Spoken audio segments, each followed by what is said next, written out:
Bienvenue à tous dans ce nouvel épisode de mon podcast dédié à un aspect crucial de la communication, l'art du questionnement. Aujourd'hui, nous allons explorer les nuances entre les questions ouvertes et fermées en mettant en lumière leurs avantages et inconvénients. Restez bien à l'écoute car nous allons également partager des exemples pratiques issus du monde professionnel. Commençons par les questions fermées.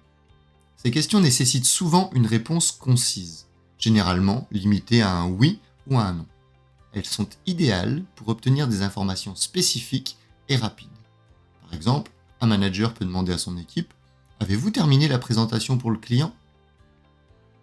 Nous allons voir les avantages des questions fermées. Premier gros avantage, la rapidité des réponses. Les questions fermées sont idéales pour des situations nécessitant des réponses rapides. Par exemple, si quelqu'un demande « Le dossier X est-il prêt pour la réunion de cet après-midi ?» La réponse est immédiate, donc efficace. Les questions fermées sont également utiles pour clarifier des points précis et pour obtenir des informations spécifiques. Avez-vous envoyé le rapport financier à l'équipe comptable ? Cependant, les questions fermées ont évidemment des inconvénients. Elles limitent l'expression des idées et ne permettent pas d'obtenir des informations détaillées. En posant des questions fermées, on risque de limiter la possibilité pour son interlocuteur d'exprimer des idées ou des suggestions. Par exemple, en demandant simplement « La réunion s'est-elle bien déroulée ?», on manque peut-être des retours plus détaillés. Ou encore, un professeur qui demande à ses élèves « Avez-vous bien compris cette leçon ?» Vous serez d'accord avec moi pour dire que cette question ne sert à rien. Que les élèves répondent oui ou non, le prof n'a aucune information sur ce que les élèves ont réellement compris. Donc, en limitant les réponses à un oui ou à un non, on risque de ne pas obtenir suffisamment d'informations pour comprendre pleinement la situation. Par ailleurs, les questions fermées peuvent être perçues comme directives. Elles peuvent parfois être interprétées comme des instructions plutôt que des invitations à participer. Par exemple, vous avez terminé la tâche assignée ? Dans le cas présent, il s'agit même d'une question affirmative. En effet, c'est seulement le ton de la voix qui sous-entend que c'est une question. Retenez que les questions affirmatives sont des questions fermées. Passons maintenant aux questions ouvertes, qui invitent à des réponses plus élaborées et détaillées. Les questions ouvertes encouragent la réflexion et la créativité. C'est un gros avantage. Ces questions favorisent également les discussions approfondies. Par exemple, un commercial peut demander à son client « Que pensez-vous d'un suivi individualisé avec un reporting mensuel ?»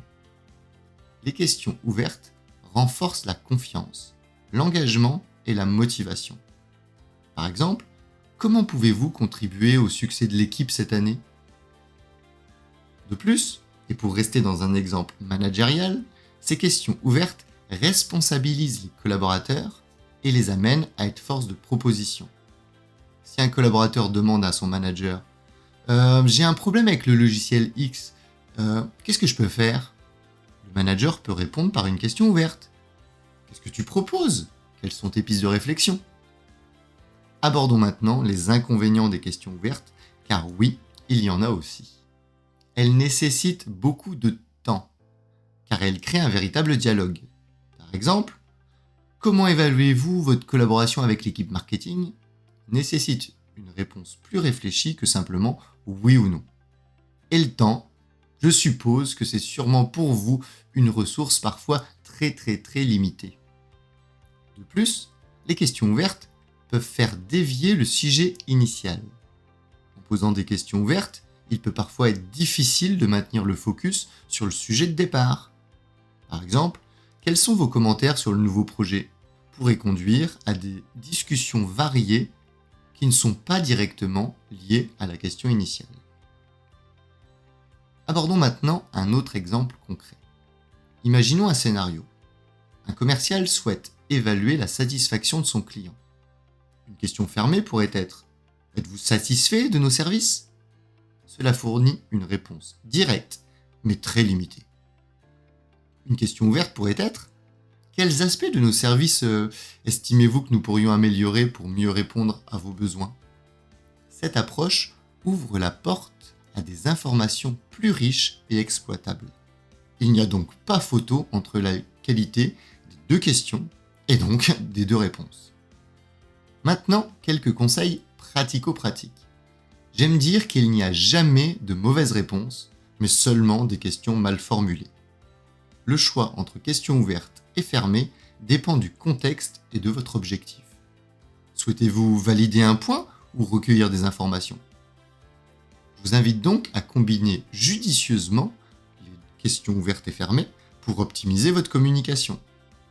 En début d'échange, des questions ouvertes pour créer un véritable dialogue et des questions fermées à la fin pour valider les éléments échangés. En conclusion, retenez que savoir poser une bonne question est une compétence clé en milieu professionnel. Que vous utilisiez des questions ouvertes ou fermées, gardez à l'esprit l'objectif de la conversation. Merci de m'avoir rejoint dans cet épisode consacré à l'art du questionnement. Restez curieux, posez des questions pertinentes et à la prochaine.